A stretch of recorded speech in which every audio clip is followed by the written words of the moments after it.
Hey everyone, welcome to the show. So, after only 2 weeks of Donald Trump's administration, he's already causing chaos, already harming the American people in the process. And some of them, his supporters, don't even realize it. So, over the weekend, it was reported that Elon Musk and his Doge team now has unfettered control over several different government systems.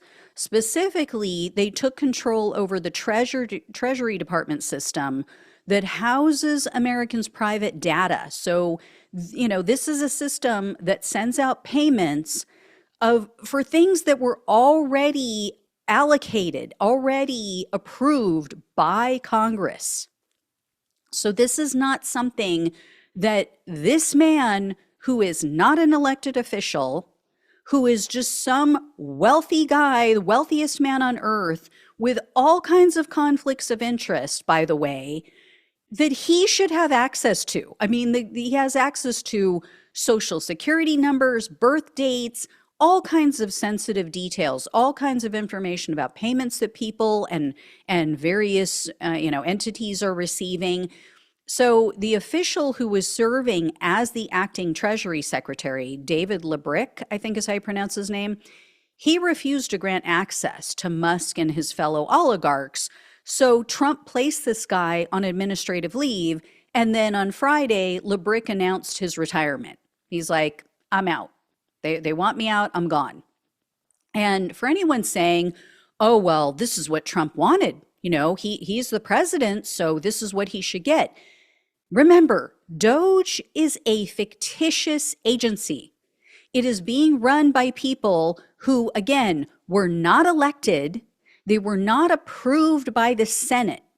So they're not government officials in any capacity. These are just randos off the street, basically.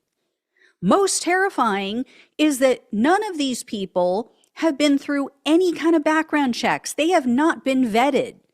For all we know, any one of these people could be indebted to a foreign country, or they could be subjected to blackmail for some nefarious or illegal behavior. I mean, this is unbelievable. This is obscene. This is worse than I even could have imagined, because at least when you have government officials, when you have traditional people coming in who are going to work for the government, even if they're elected, right? If somebody comes in and they're hired to work in the government, they do a background check. They make sure, do these people owe a ton of money to somebody? If so, they could be subject to blackmail. They could be easily blackmailed because they are in a very tight spot. They're in, a precarious position in their life.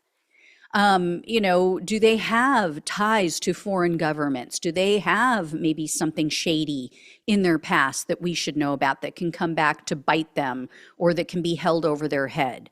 We don't know any of that with these people. And when you have elected officials, you have other people who are running against them who do oppo research, right? This is the problem. This is how George Santos ended up in the position that he ended up in, because nobody did any opposition research on him or anything legitimate and successful, or they would have caught all of the lies that he was telling.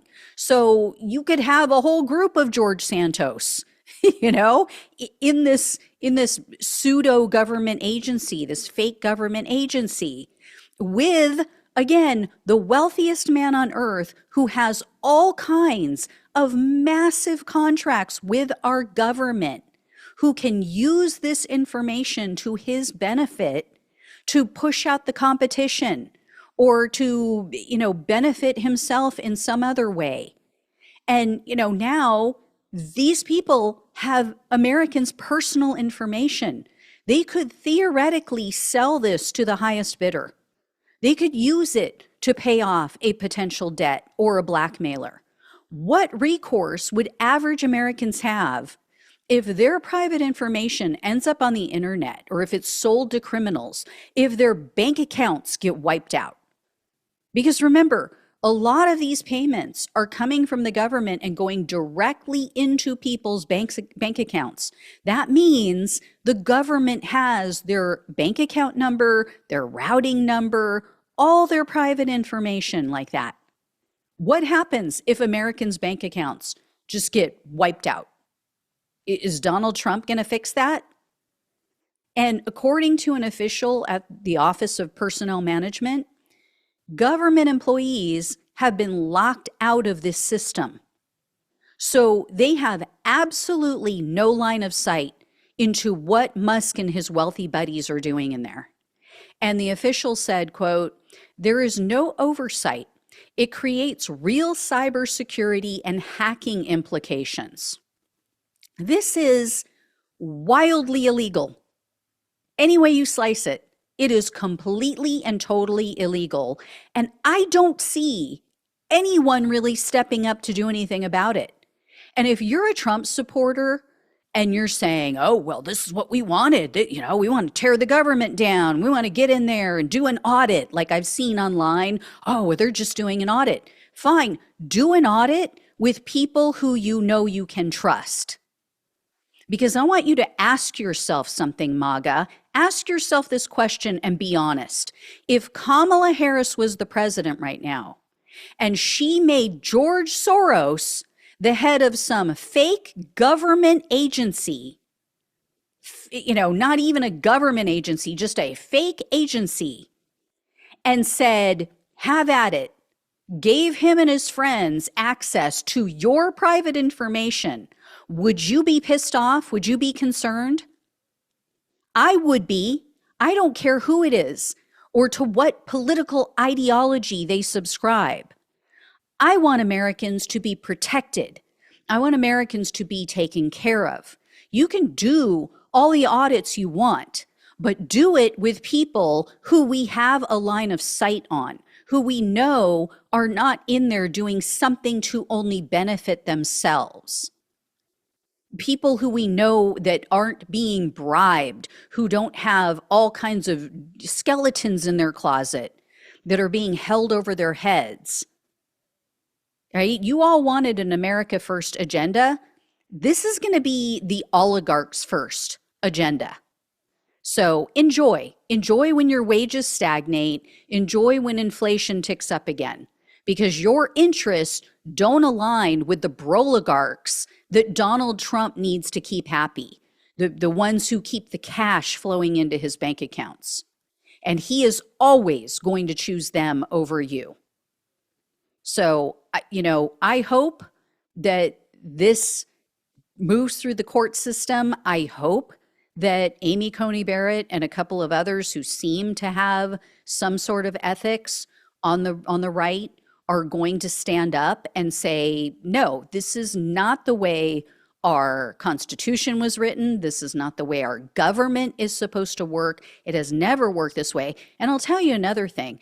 If Democrats, when they get back into power again, if they don't shove it up Republicans' ass without lube, and yes, I just said that, because that's where we're at. If they don't do that, if they don't take steps to snap a wet towel across their ass, get these people in line, and do a little bit of their own finagling and a little bit of coloring outside the lines to show Republicans what it feels like to be on the other side of this, if they don't, bend the rules just a little bit, like firing the parliamentarian if they don't go along with the Democrats' plan, things like that, I'm done. I am done with the Democratic Party. They better freaking woman up, grow a pair of ovaries, and stop cowering in the freaking corner and show Republicans, oh, you want to bend the rules? You want to break the rules? You want to break the Constitution? You want to act like assholes, lawless SOBs? We'll show you how far we'll take it, because that's exactly what I would do. If I was in charge of the Democratic Party, I would say, take the gloves off, sweep the leg, do whatever you got to do. Put these fascists in their place. Show them what it's going to feel like to have the backlash. That when you take these guardrails off, when you decide that the laws and the rules don't apply in this country, really? You want to play that game? Let's play on your turf. Let's play on your terms with your rules or lack of rules and see how it goes. See how you like it. So if Democrats don't do that, if they, we have to abide by the rules, we have to do everything according to, the law, the unspoken laws, the norms, we have to follow the norms. No, done. I'm done. Again, they better woman up. They better grow a pair, because this is getting really sickening. How they just keep getting slapped around, stomped on. They're freaking doormats for the Republican Party. And yes, I understand right now they're in the minority, not a whole lot that they can do. But I don't even see them complaining that much. I don't even see them raising their heads to say anything. And again, when they get back into power, whenever that is, they better, seriously, I'm not going to say it again, but they better, without lube. All right. Thank you all so much for watching and listening. Please like, please share, and subscribe. Please donate if you can. Love you all. Take care. Talk with you soon.